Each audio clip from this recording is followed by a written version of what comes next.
And I come out here with a car I've had since I was 17 years old, bought it in 1979, a 68 Mustang Coupe.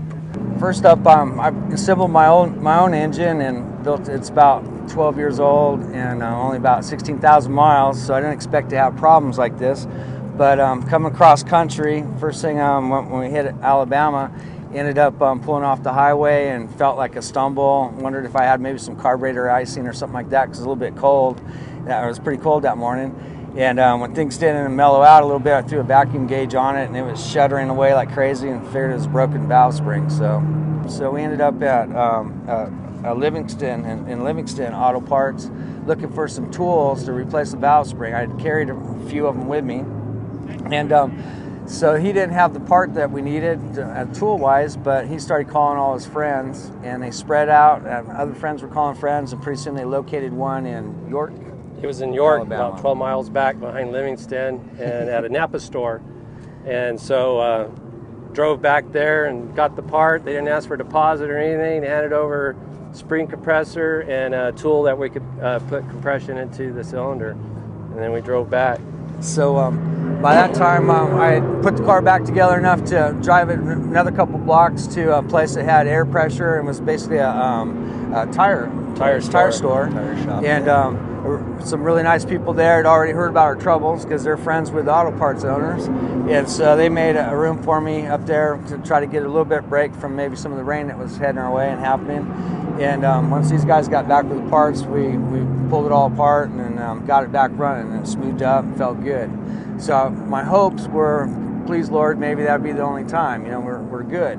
So we get back on the road enjoying the trip, and maybe another 140 miles or so. It's about a 600-mile day we're on. We make it into Atlanta, and we hit a lot of traffic in there, and we're going real slow, and eventually another one gave way. So started looking to any kind of place that's close to 5 o'clock because we lost an hour as soon as we hit Georgia. And so finding places open was already starting to be limited.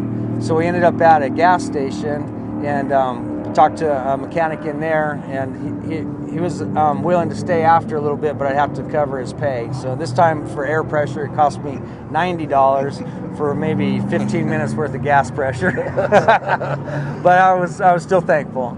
So we fixed the second broken valve spring at that time and got underway, and I was just praying we could just make it to Charlotte. Let's get to our hotel. And we did. We made it in that night. But one of our big plans when we were planning all this was to really go coast to coast. So we went from Central California to the coast to Santa Monica up here, ate fish and chips, took pictures, so that hopefully 6 days later we would be at the East Coast, first time in our lives to the Atlantic, see the Atlantic.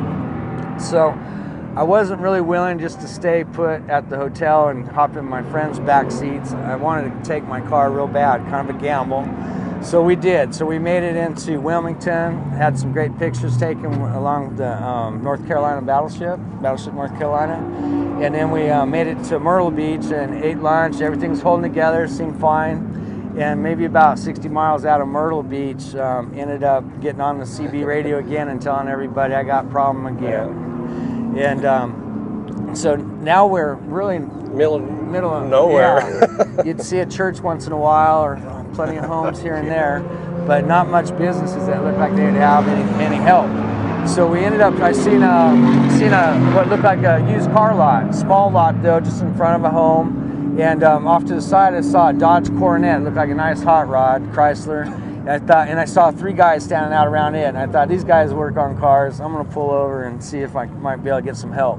So as I pulled over, the car's just chugging like crazy, barely running. And they looked at me like, oh, what kind of crap is that, And I got out of the car and I go, you guys know what a broken valve spring sounds like? I've got one of them. And I told them the story about it. It's coming out from California, this and that, and just unbelievably helpful. The senior, the dad, Nelson's his name. He said, yeah, we'll make room for you. And we started talking about an air compressor. He wasn't sure if he had a big enough one. He said he had one for a nail gun. So we looked at it. It looked like it would be strong enough to do what we're going to do.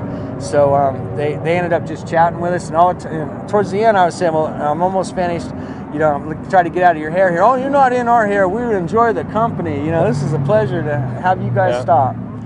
So I used my third and last valve spring at that time as a spare and got the car running again, and now we're back on our prayer. But I'm hoping maybe this weekend I can find a full set, and then we'll go to the labor of swapping them all out.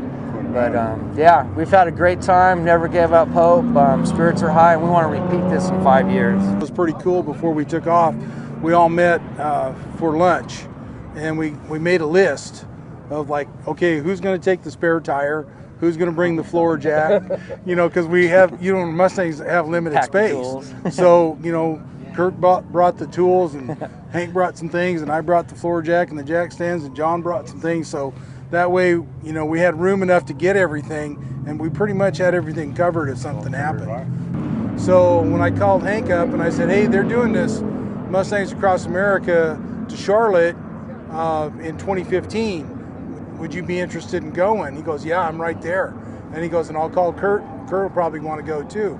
So we kind of did it as a tribute to Tony, as well as the four friends doing some things together, you know. So it's been a real good experience, and some of the people that have been on the previous drives have recognized my car, and they're like, hey, wasn't that Tony's car? And I said, yeah, it was.